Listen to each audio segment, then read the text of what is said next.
आज आम्ही सुशी खायला निघालोय घाटकोपरच्या मॉलला. तर सुशीची एक स्टोरी आहे ती मी पहिला शेअर. खूप वर्षापूर्वी जपानमध्ये नदीकाठावर आहे ना एक मासेमारी करणारा तरुण तो रोज मासे पकडायचा. पण त्याला एक गोष्ट जाणवायला लागली की हे मासे जास्त दिवस ताजे नाही राहत. मग एक दिवशी त्याच्या लक्षात आलं की शेजारच्या गावात तर तांदळामध्ये मासे ठेवतात आणि ते जास्त दिवस टिकतात. तांदूळ आणतात आणि त्यातून होणारी ॲसिडिटी त्यामुळे मासे जास्त चांगले राहतात. हळूहळू लोकांनी जतन करण्याच्या पद्धतीला खाण्याचा प्रकारच बनवून टाकला. मासे प्लस तांदूळ प्लस थोडं व्हिनेगर त्याची बनली सुशी. आम्ही युमी रेस्टॉरंटमध्ये का गेलो तर तिकडे टेस्ट एकदम बॅलन्स असते आणि ऑथेंटिक आणि असं वाटतं जपानमध्येच खातं. आणि तिथलं ॲटमॉस्फिअर पण खूप छान होतं. तिकडे चॉपस्टिक पण दिलेल्या, पण ज्यांना चॉपस्टिकनी खाता नाही येत त्यांना तिकडचे वेटर ते आपल्याला शिकवत पण होते की खायचं म्हणून. पहिलं तर आमच्या दीदीने आम्हाला सगळं समजून सांगितलं की काय काय इकडे मिळतं वगैरे. त्यानंतर मग तिने एक तिची फेवरेट डिश ऑर्डर केली.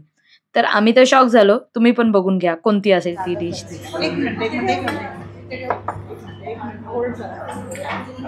तुझा लॅपटॉप आहे ना हे ना वेस्ट.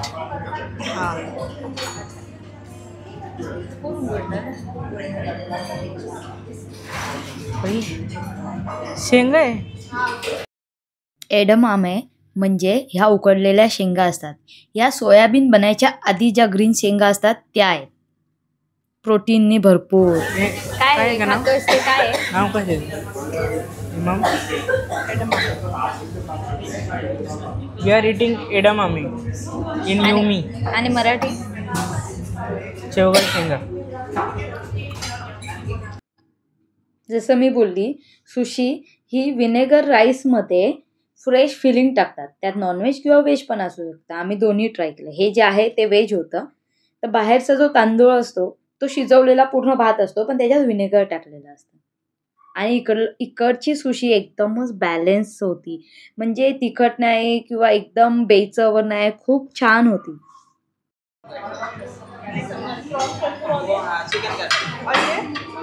चिकन स्पाइसी चिकन का तो मतलब ये नॉनवेज ऑर्डर है. नॉनवेज ये इसमें से रेमन कौन सा अच्छा है? स्पाइसी चिकन और ये वो येलो करी आएगा. व्हेज नॉनव्हेज दोन्ही सुशी आम्ही ट्राय केल्या आणि चॉपस्टिकनी खायचा पण प्रयत्न केला. त्यानंतर रामेनची आम्ही ऑर्डर दिली. तर रामेन म्हणजे काय तर गरमागरम कम्फर्टचं जादूचं बाव. पहिल्या काळात चीनमधून आलेले प्रवासी जपानमध्ये नूडल्स घेऊन आले आणि जपानी लोकांनी त्यांना आपल्या स्टाईलमध्ये बदललं. हलका ब्रॉथ, थोडं सोया, उकडलेलं अंड, भाज्या आणि मऊ नूडल्स. जेव्हा जपानमध्ये खूप थंडी असायची, लोकांना काहीतरी गरम, भरपूर आणि स्वस्त अन्न हवं होतं, तेव्हा जन्म झाला रामेन बाउलचा. दिवसभर काम करून घरी परतणारे लोक रात्री गरम गरम रामेन खायचे. आता जपानी पदार्थ खायचे तर चॉपस्टिक सोबत मैत्री तर करावी लागणारच. थोडं थोडं आम्ही ट्राय पण करतच होतो. थोडं जमत होतं, थोडं पडत होतं, पण आम्ही हार नाही मानली. आमचं खाणं महत्त्वाचं आपल्याला. आम्ही कुठे जाऊ आणि आम्हाला सेलिब्रिटी नाही भेटणार असं तर होतच नाही. मग तिकडे आम्हाला आमच्या टेबलाच्या मागेच बसलेले सेलिब्रिटी भेटले. जे होते आदेश बांदेकर यांचा मुलगा आणि होणारी सून. मग लगेच आम्ही त्यांच्यासोबत फोटो काढले आणि दुसऱ्या ऑर्डरची वाट बघितली. तर दुसरी ऑर्डर होती डिमसम.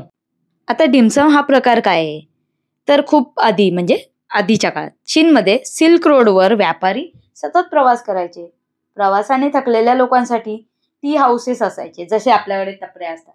तिथे चहासोबत काही हलकं गरमागरम खायला द्यावं म्हणून छोटे छोटे स्टीम केलेले पोटभर स्नॅक्स बनवले गेले. त्याचं नाव दिलं डिमसम. दिली गेलेली छोटीशी खुशी. थकलेले व्यापार करणारे लोक चहा पिताना छोट्या बास्केटमधल्या सॉफ्ट डम्पलिंग खायचे, गप्पा मारायचे आणि पुढच्या प्रवासाला जायचे. हळूहळू डिमसम म्हणजे फक्त फूड नाही तर एक शेअरिंग कल्चरच बनलं. कुटुंब एकत्र बसून छोटे छोटे बाईट शेअर करायचे. मग आमची तिसरी ऑर्डर रामेन आली. जसं सांगितलं रामेन म्हणजे एक कम्फर्ट बाउल आहे. त्यामध्ये सगळंच एकत्र असतं आणि खरंच नावाप्रमाणे ते खूप छानच होतं. अशा प्रकारे जपानीज पदार्थ खाऊन, शेवगाच्या शेंगा खाऊन आम्ही भरपूर बिल भरून निघालो आमच्या घरी. जर तुम्हाला ट्राय करायचं असेल जपानीज फूड तर युमी हे restaurant best suggestion, must visit.